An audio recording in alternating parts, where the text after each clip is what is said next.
Hello everybody, welcome back to the workshop. Got another little repair job here, a broken bed frame, and you can see the damage here. And here's a view of the clip that's supposed to be embedded in this damaged area.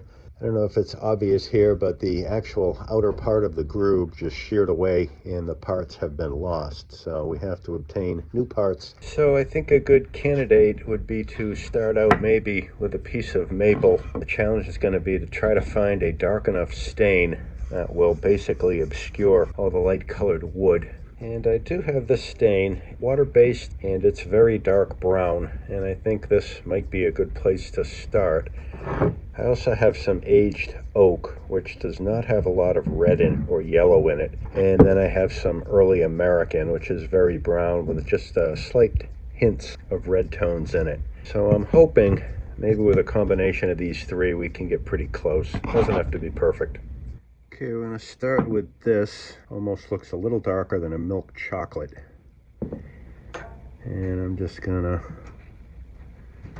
paint it on. Let it sit for a couple minutes. I don't know how well it's going to soak in. But this may or may not be the final product. Just kind of experimenting at this point. So I'm going to let that dry. I don't know how well that's showing up, but certainly a heck of a lot darker than that side. And you can see that's not nearly dark enough at this point. Okay, I made a bit of an amateur mistake. Once I saw the staining against the light, I could see that there's these really fine planer marks on the board. And I just started to scrape it with a card scraper. So I'm going to have to remove these planer marks and do it all over again.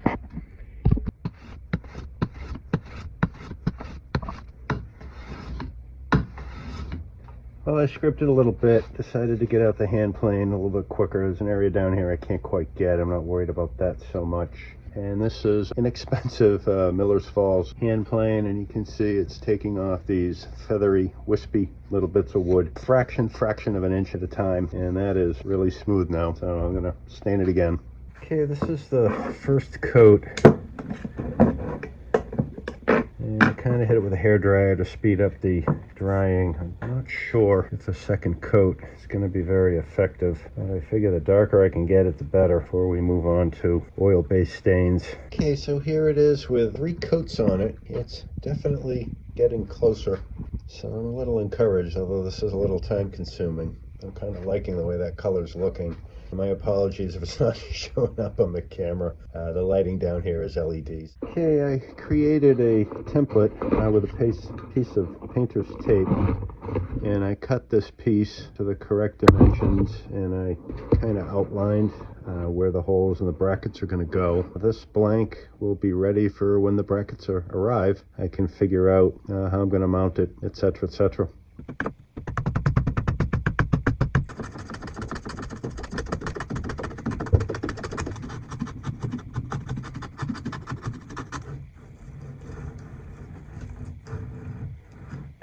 Okay, I started to chisel this away, and I discovered there's a metal fastener, one of those wavy little things over there that chewed up my chisel, and there's one over here. So I ended up having to resort to a file to get these areas flat, and I managed to chisel this pretty flat with hand planes and other tools.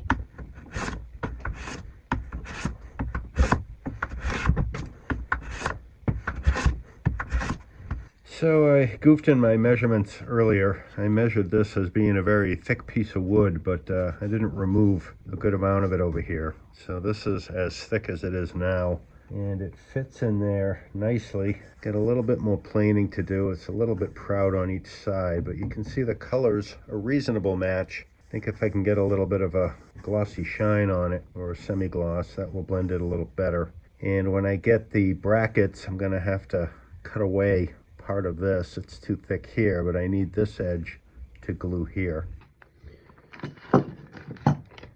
So here are the pieces, 4 pins and the 2 clips, and they're pretty thick. These hooks have to end up in exactly the right position because the mating piece already has the pins in it. Not quite sure how to locate these hooks. There doesn't seem to be anything to really reference them on. So I have a couple pieces of tape here, And what I'm going to do is just use the old super glue trick, gluing one piece of tape to another, and I'm visually lining up these hooks, trying to sight straight down and hold it for a minute or so for the super glue to grab. Then the piece of blue tape, I cut it to the exact size and I'm referencing the edge. And what I'm going to do is try to see if the tape is sticky enough to give me a reference on the new piece. I'm going to see if I can temporarily, maybe not so temporarily, glue these clips in place, these brackets. Okay, I think the glue is set up.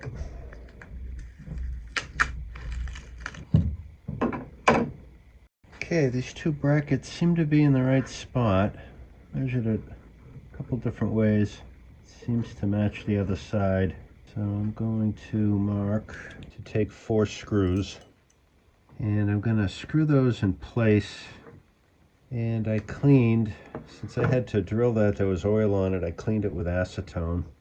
And I'm going to use epoxy, and I'm going to tint it dark so that any of the epoxy coming out will be less noticeable. Typically you just need a little dab.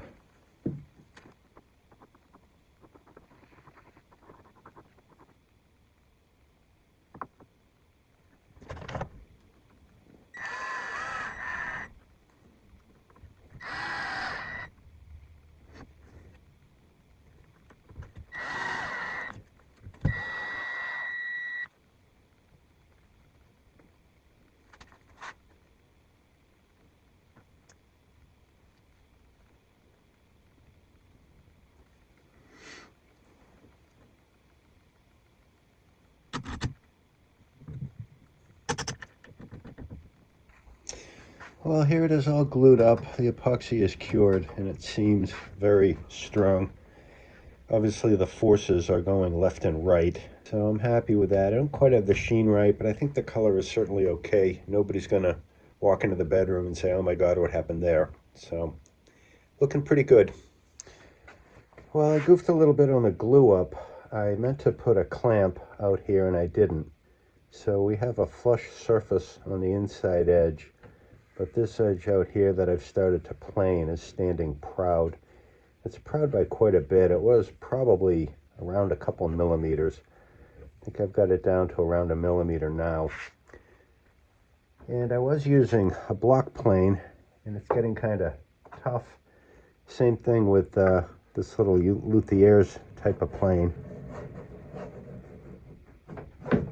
Can do the job, but curiously, I have a little Stanley #1 hand plane, and this actually seems to give me about the best control for this type of planing activity, and thought I would share that. A lot of people say the #1 doesn't have a lot of uses, but this is an area where standard block plane just seems a little clumsy. I like the fact that I've got higher handles and the narrower blade gives me a little bit more control for this particular planing task.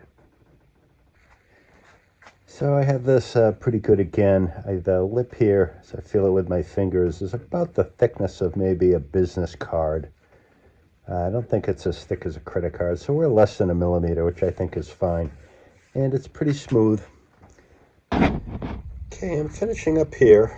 I got some stain on the new piece, and I ended up putting a coat of the orange shellac on it.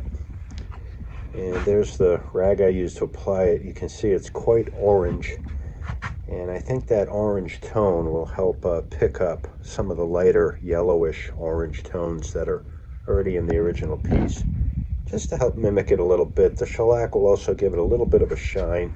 I wiped a little bit on here. There were a couple scuff marks, so I'll have to come back once it dries and try to even out that sheen.